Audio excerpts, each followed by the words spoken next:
Thank you for that introduction. You guys, let me first tell you that the energy in this room today is incredible. I'm so grateful to be here. I'm so grateful to be speaking with you. I'm so grateful to be speaking to you guys about my number one, honestly, savage, my number one success, my thing that is just me, okay? And that's teams. That's Salon. So you guys might look now and be like, oh my gosh, how Garrett said. He didn't see me for a few years, right? He was in Utah. He was seeing the billboards. We do, some of Danielle's family's hair. They're friends. And how I got there, and honestly, my secrets to it, I'm excited to share with you.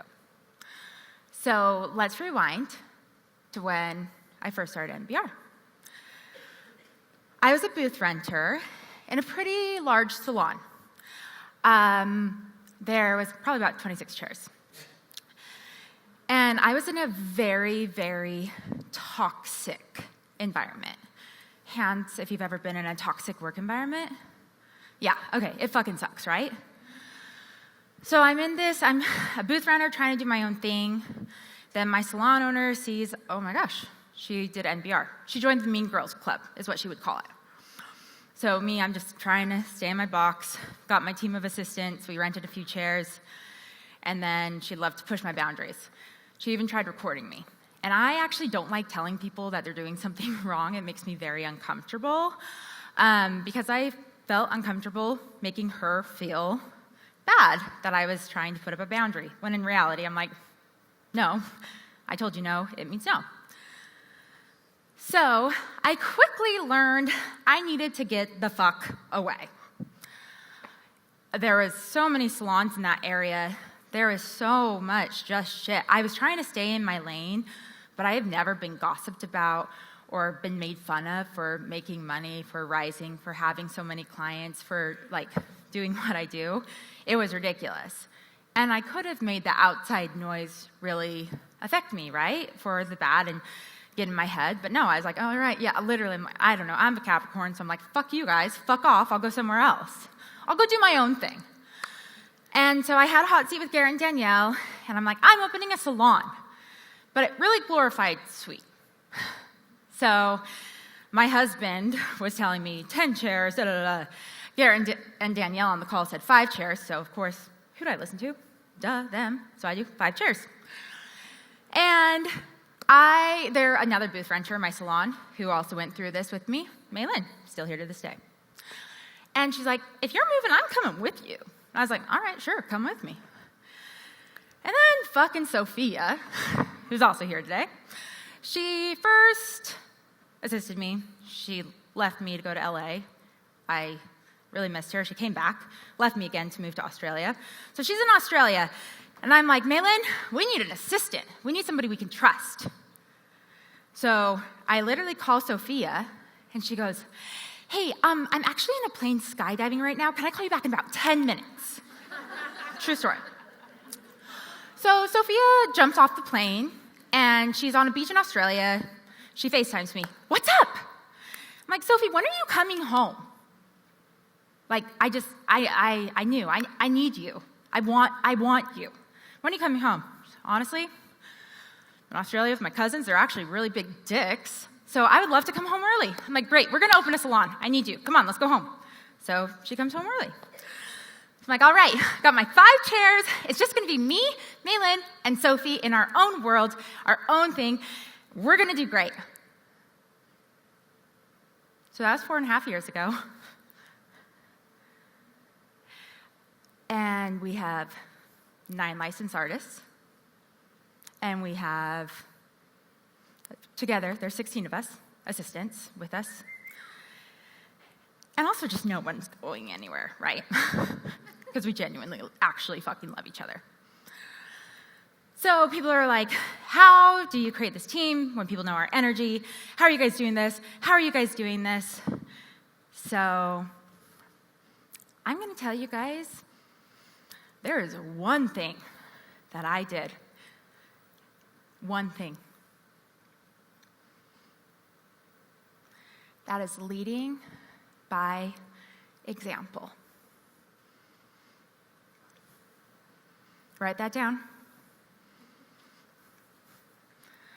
I could give you guys all the systems, all the processes, all the back end, all the things. Nope. It's leading by example.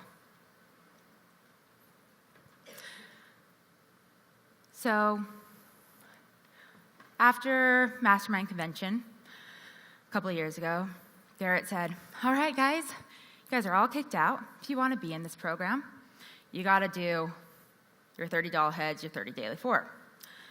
Well, I used to not work like how I do now. And it was holiday season, so thank you. It's the busiest season, right?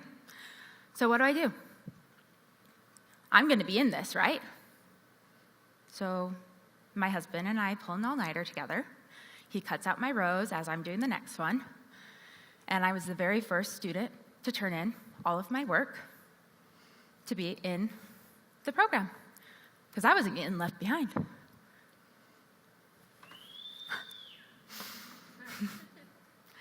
Let's fast forward. Academy, you can be licensed. I'm going to be licensed. So, what did I do? I got done with all my Academy stuff. I was the first fucking licensed artist. The first one. And I tell you this not to say I'm amazing, I'm what, all these things. I tell you this because I'm literally from Utah, was in a booth rental salon just by myself. But I decided to take the tools and be able to rise for myself and for my family. And organically, my team followed suit. So we've got 8 of the 9 licensed artists here today, this time.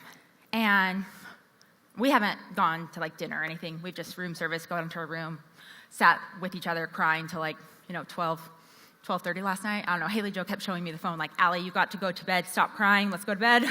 But we're just we're so happy. We're so happy we're here, so we're so grateful to be here with each other. Also, I run a tight ship, right? Because for me, my why and why I do what I do, nobody is going to ever be more important than that. I have a little boy who's 9, who was sexually abused when he was 3, being babysat by a family member. And I was at a hair show because I was trying to be this big hair whatever. And I got home, figured it out. No, he was 2. No, I don't know, doesn't matter. He was very young. And that rocked my fucking world. Because in that moment, one of us had to stay home with our baby, right? We had to keep our child safe. And I had a lot of passion for what I was doing, and I didn't want to stop. So my husband and I decided he's going to stop working, he's going to stay home, and he's going to protect and be with our son.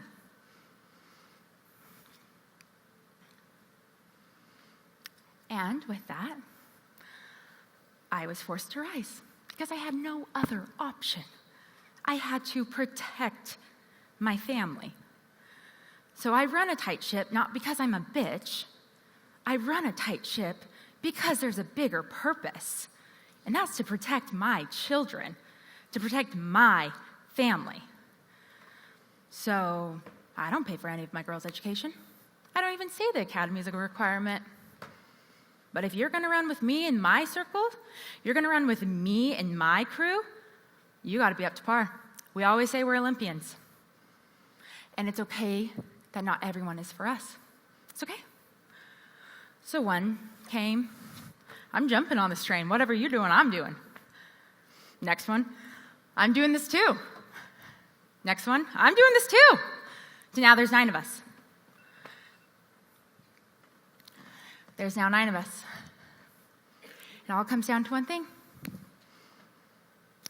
I led by example. It was organic. And I've got some awesome, awesome babies that I'm very proud of. But I didn't do anything special. I can never expect them to do anything that I wouldn't do myself. Yes, I've run a tight ship. I'm alongside them with doing it. When I'm checking off homework every Friday, because you bet your ass, they're talking about people stacking. I'm like, my team's stacking every week. They're sending it to me. It's on a mark off, and guess who else is on the mark off? My name. I mark myself off as well.